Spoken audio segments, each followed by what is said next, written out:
राधे राधे प्यारे भक्तों।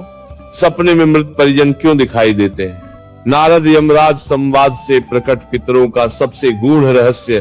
क्या आपको भी कभी ऐसा अनुभव हुआ है कि रात के सन्नाटे में अचानक कोई परिचित चेहरा सपने में दिखाई दे जाए? कभी पिता, कभी माता, कभी दादा या कोई ऐसा परिजन जो इस संसार में अब नहीं है। आप उन्हें देखते हैं, वे आपको देखते हैं, कभी कुछ कहते हैं, कभी बिना कुछ बोले ही आपके मन को भारी कर देते हैं और सुबह उठते ही आप मन ही मन कह देते हैं सिर्फ सपना था। लेकिन क्या सच में वह केवल सपना ही होता है?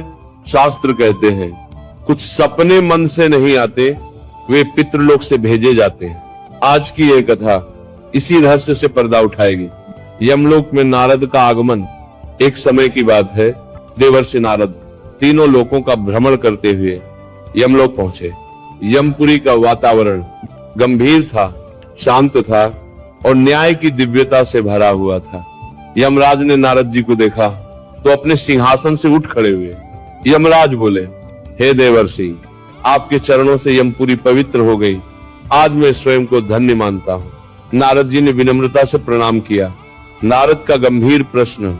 नारद जी बोले, हे धर्मराज, मैं पृथ्वी लोक से कुछ ऐसे प्रश्न लेकर आया हूं जिनका उत्तर जानना आज समस्त मानव जाति के लिए आवश्यक है। मैंने देखा है मनुष्य अपने मृत परिजनों को स्वप्न में देखता है। कभी वे भूखे होते हैं, कभी रोते हैं, कभी क्रोधित और कभी आशीर्वाद देते हैं। क्या यह केवल मन का भ्रम है या इसके पीछे कोई दिव्य संकेत छिपा है? यमराज का वचन। यमराज गंभीर हो गए। उन्होंने कहा, हे नारद, तुमने लोक कल्याण के लिए अत्यंत महत्वपूर्ण प्रश्न किया है। मैं तुम्हें इसका उत्तर एक कथा के माध्यम से दूंगा। जो इस कथा को श्रद्धा से सुनेगा उसके पितर प्रसन्न होंगे। सेठ धर्मन और उसका पतन। मध्य देश में एक अत्यंत समृद्ध नगर था। वहां एक सेठ रहता था, धर्मन। उसके 4 भाई थे। धन, भूमि, व्यापार, किसी चीज की कमी नहीं थी। ये सब उसे उसके पुण्यात्मा पूर्वजों से प्राप्त हुआ था। लेकिन धर्मन का स्वभाव अपने पूर्वजों से बिल्कुल विपरीत था। न दान, न धर्म, न श्राद्ध, न तर्पण। उसका मानना था मरे हुए लोगों को क्या देना। पितृलोक की पीड़ा। पितृपक्ष आया। पितृलोक में धर्मन के पूर्वज आहार और जल की प्रतीक्षा कर रहे थे, लेकिन किसी पुत्र ने श्राद्ध नहीं किया, तर्पण नहीं किया। पितर दुखी हो उठे। उन्होंने कहा, हमारे पुत्रों ने हमें भुला दिया, हमारी आत्मा शांत है। स्वप्न के माध्यम से संकेत पितर यमराज के पास पहुंचे। यमराज बोले, तुम पृथ्वी पर नहीं जा सकते, लेकिन स्वप्न बनकर जा सकते हो।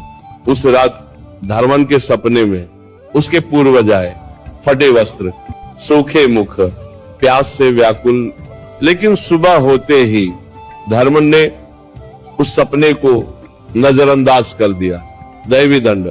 कुछ ही समय में व्यापार नष्ट, भाइयों में झगड़ा, बीमारी, दरिद्रता, सब कुछ उजड़ गया। साधु का रहस्य। एक दिन एक साधु उसके द्वार आए। साधु बोले, तुम्हारे घर में पितृदोष है। धर्मन कांप उठा। सपनों के संकेतों का रहस्य।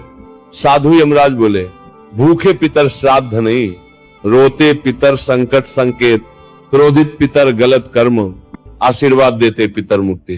फिर बोले, जिस दिन पितर संतुष्ट होंगे उसी दिन भाग्य लौटेगा। पश्चाताप और समाधान। धर्मन ने भाइयों को बुलाया। नदी तट पर श्राद्ध, तर्पण, दान किया गया। अंतिम स्वप्न।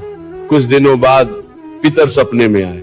सफेद वस्त्र, तेजस्वी मुख, मुस्कान। उन्होंने कहा, अब हम मुक्त हैं। यमराज का उपदेश। यमराज ने नारद से कहा, जो अपने पितरों को भूलता है उसका भविष्य भी उसे भूल जाता है। कथा फल।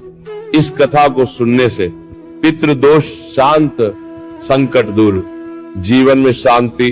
राधे राधे।